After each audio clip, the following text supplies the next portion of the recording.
Europe has experienced July temperatures above 46 degrees Celsius, 115 degrees Fahrenheit, in recent years. In South Africa, there has been snowfall and a temperature decrease to -10 degrees Celsius, 14 degrees Fahrenheit. Some scientists advise preparing for extreme heat waves, while others forecast the arrival of a new ice age or a catastrophic chilling period that will span millions of years. The Earth has gone through multiple ice ages in its 4.5 billion years of life, and there's a good chance that a harsh cold spell could strike again soon. What concerns does civilization have, and will the planet Earth freeze over again? INTRO, it may surprise you to learn that the Earth is already experiencing an ice age. Thankfully, we are not in the midst of one at the moment. Rather, we are in an interglacial period, a geological epoch characterized by a warmer global average temperature. And the true cold will hit after this is over. When will this occur, then? By examining earlier glacial epochs, researchers are attempting to ascertain information about the past 800,000 years can be learned from the examination of ice samples that were extracted from Greenland's and Antarctica's permafrost. We can see even farther into the past of the Earth, tens of millions of years, thanks to sediment found at the bottom of the oceans. And by examining the silt and rocks, the amazing mysteries of climate change from hundreds of millions of years ago have been discovered. Researchers have discovered that the initial Huronian and Hyaron about 2.4 billion years ago, the Huronian ice age started.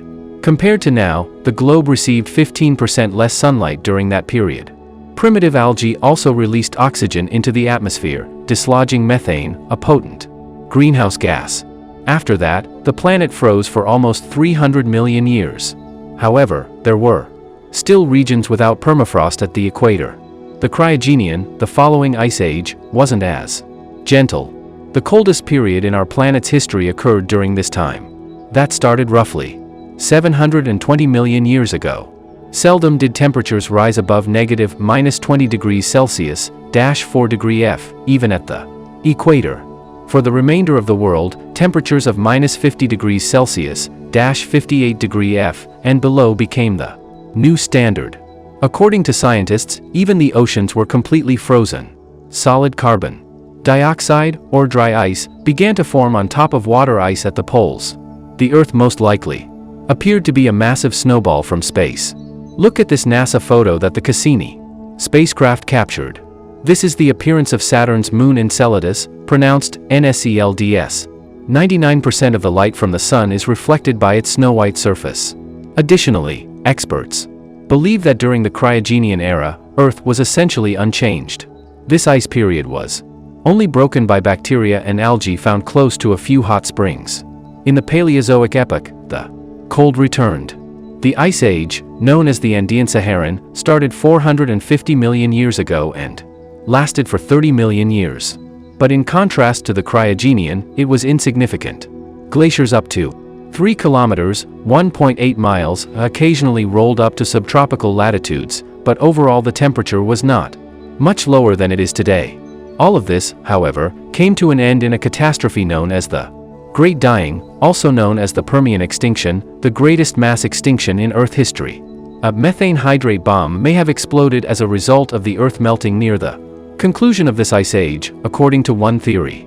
A considerable portion of the atmosphere's oxygen was removed as methane that had been frozen in the ground warmed up and hit the atmosphere like a massive fountain. Life was not beneficial as a result of this. 96% of marine and 70% of terrestrial life types became extinct. The source of global cooling is still a mystery to scientists. They found that a major contributing factor in this was a decline in solar flare activity. Earth's temperature decreased as the planet got less light and heat from its star. American physicist Robert Ehrlich developed a computer model of solar plasma activity to test this notion. It transpired that its oscillations aligned with the Earth's glacial rhythm. We occasionally see the sun's light blocked by clouds of dust and cosmic gas. Variations in the axial tilt and orbital parameters of the Earth also impact our climate. The Serbian physicist Milutin Milankovic's astronomical model of ice ages illustrates this. It computes variations in the Earth's axis inclination caused by the gravity of the Moon and the other solar system planets. There are comparable occurrences every 26,000 and 41,000 years. Furthermore, the Earth's orbit undergoes adjustments over a 93,000-year period. Our planet makes an elliptical orbit around the Sun, initially coming closer to our star and then moving away from it. According to the model, at the greatest distance from the Sun and during the largest axial tilt, when solar activity is at its lowest, the Earth receives 5 to 10% less heat. This results in an increase in the area covered by glaciers, which reflect sunlight back into space just like all white surfaces do. As a result, the globe becomes increasingly colder, and the glaciers begin to enlarge once more. It takes millions of years for the process to finish. Volcanic eruptions also periodically cool the Earth. Their emissions trap sunlight and contaminate the atmosphere. Carbon dioxide is absorbed by the water, warming the atmosphere. Mountains are formed while the continental plate moves. Additionally, carbon dioxide can be extracted from the atmosphere by steep mountain ranges. A chemical interaction between minerals on hill slopes and CO2 in the atmosphere is triggered when erosion exposes fresh rock. This process weathers the rock and uses carbon dioxide to create carbonate minerals. Scientists believe that all of these causes combine to generate the previous ice age. Approximately 35 million years ago, during the current Cenozoic era, it began. There is a regular alternating pattern between extremely cold glacial and relatively mild interglacial epochs during the late Cenozoic Ice Age. For 11,700 years, the Earth has been in the interglacial era known as the Holocene epoch. However, the climate can also shift during this time, with warm millennia giving way to cold ones.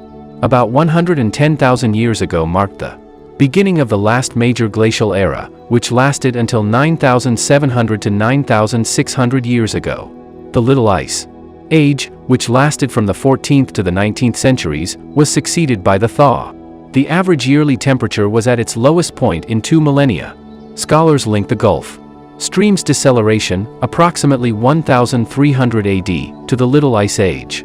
Vegetables were killed by chilly spring showers and garden ice in Europe due to harsh winters punctuated by unusual frosts. The Great Famine began around 1350 AD and lasted for 20 years.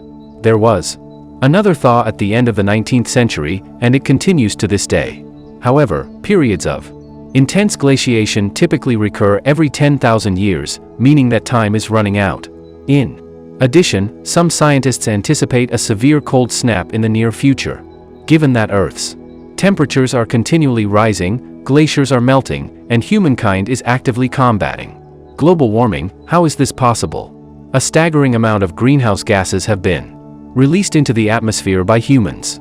As of right now, this is preventing glaciers from moving forward. Nonetheless, a lot of scientists predict that nature will triumph. However, it might take another 100 or possibly a millennium for this to occur.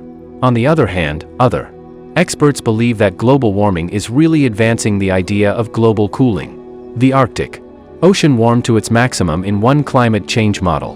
When water is released from ice, it evaporates and falls into the subpolar regions as snow. There are new glaciers forming. It is ultimately anticipated by scientists that the warm Gulf Stream will be unable to breach the barrier separating the Atlantic from the polar seas. The ice sheets will then start to expand quickly. The Earth will surely change with the arrival of this new ice age, just as it did during the last glaciation over 10,000 years ago, when glaciers altered our planet's terrain. Their weight caused enormous stretches of soil to be ruined and numerous mountains and hills to be squeezed. Sea levels dropped as a result of ice drawing water from the oceans. Numerous rivers changed into enormous lakes and valleys inside continents. There were land bridges built connecting continents. There were several kilometer-thick ice sheets covering most of northeastern Europe, the British Isles, Canada, and Scandinavia. The human race will not fare well if such circumstances arise during the next ice age. Some theories state that the temperature would decrease to -50 degrees Celsius, -58 degree F, in the north and south and approximately 10 degrees Celsius, 50 degrees Fahrenheit, at the equator. Large-scale crop destruction caused by the cold would result in a severe famine. A comparable event transpired during the Toba supervolcano eruption 74,000 years ago. Merely 2,500 of our ancestors made it through the protracted volcanic winter, according to researchers. It would also completely upend the geopolitical system on a worldwide scale. Lower sea levels would cause most countries' borders to shift. Scientists estimate that the water level would drop by 150 meters, 490 feet. There would be one combined landmass comprising Malaysia and the majority of the Indonesian islands. A surface-to-surface bridge would once again link Sri Lanka to India. Yemen would also combine with Ethiopia. Significant changes would also occur to water bodies. It's possible that the Mediterranean Sea would be isolated from the rest of the ocean. The waters of the ocean would roll away from every port on Earth, making it impossible for any port to receive ships. However, what would happen to Europe and North America? Imagine waking up one morning in Florida or California, two places where the sun shines constantly, and witnessing the scenery of Alaska. Even the southern regions of the United States might see such weather. There, almost no grain crop could thrive, and food supplies would run out fast. Power plants couldn't withstand the extreme cold and would have to be shut off, so those who were fortunate enough to obtain food would expire from the cold. Structures would deteriorate and finally collapse. Massive swaths of people would migrate south. Southeast Asia, New Guinea, Australia, and Sub-Saharan Africa would all continue to have warm, agriculturally friendly climates. There, new islands that may support life would emerge from the water. Furthermore, Brazil and India would most likely be considered global superpowers. These nations would gain a vast quantity of new agricultural territory due to the mild temperature and decreasing ocean levels. Could they provide food for billions of refugees, though? According to some experts, they wouldn't. People who live in places with a good climate would start food wars. Since our society has actually exploded in development over the past few centuries, the scenario isn't all that worrisome right now. Why were we unable to withstand the cold if we had conquered space and traveled to the moon? Many intriguing suggestions have already been made regarding how to endure the impending ice age. Increasing the amount of greenhouse gases in the atmosphere is one way to warm the Earth. Furthermore, chlorofluorocarbons may be just what we require. Compared to CO2, this mixture is far more efficient.